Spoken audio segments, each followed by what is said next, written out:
Everyone, this is mini hand welcome back to my another mini blog. তো আজকে কিন্তু আমার ভাইদের ইনভাইট করেছিল আমার আম্মু, মানে আমার মাসির ছেলেরা কিন্তু অনেকদিন পরেই এসেছে মালদা, আমার নানি বাড়িতে এসেছিলো। তো ওদের কিন্তু আজকে আমার আম্মু ইনভাইট করে বলেছিল লাঞ্চটা যাতে আমাদের বাড়িতেই করে, তাই জন্য কিন্তু এখানে সব কিছু আমরা রেডি করে নিচ্ছি। আর ঠান্ডা জল দেখে তো এখন মনে হচ্ছে স্বপ্ন হয়ে গেছে আমার ঠান্ডা জল খাওয়া, কারণ আমার এতটা কোল্ড হয়ে যাচ্ছে। ওই জন্য কিন্তু আমার আম্মু আমার জন্য ফ্রিজটাও চালাতে চাইছে না। তারপর দেখতে পাচ্ছি সব কিছু রেডি করে নিয়েছি। আর মাংসের কালার দেখছো, এতে কিন্তু পটল দেওয়া আছে। তোমরা না বুঝতেও পারবে না, এখানে কিন্তু পটল দেওয়া আছে। আর এটা টেস্ট এতটা ভালো হয় কি বলবো।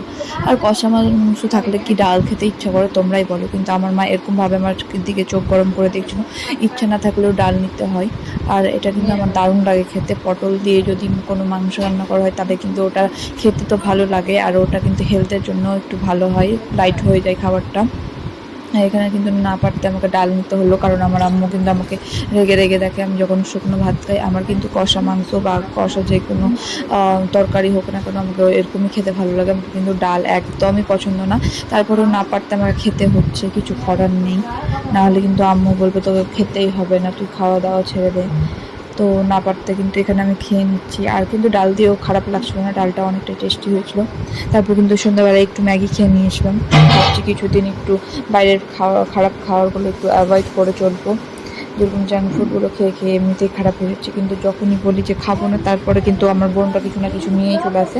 আর এখানে দেখতে পাচ্ছ আমার বোনটা কিন্তু একটু বাইরের দিকে গেছিলো, তো ওরা এটা নিয়ে চলে এসেছে। আমার কিন্তু পাওভাজি খেতে দারুণ লাগে। তোমাদের কাদের কাদের ভালো লাগে আমার কমেন্টে জানাও। ভিডিও ভালো লেগে থাকলে লাইক কমেন্ট শেয়ার করে দাও। দেখা হবে আবার নেক্সট মিনি ব্লগে। টাটা।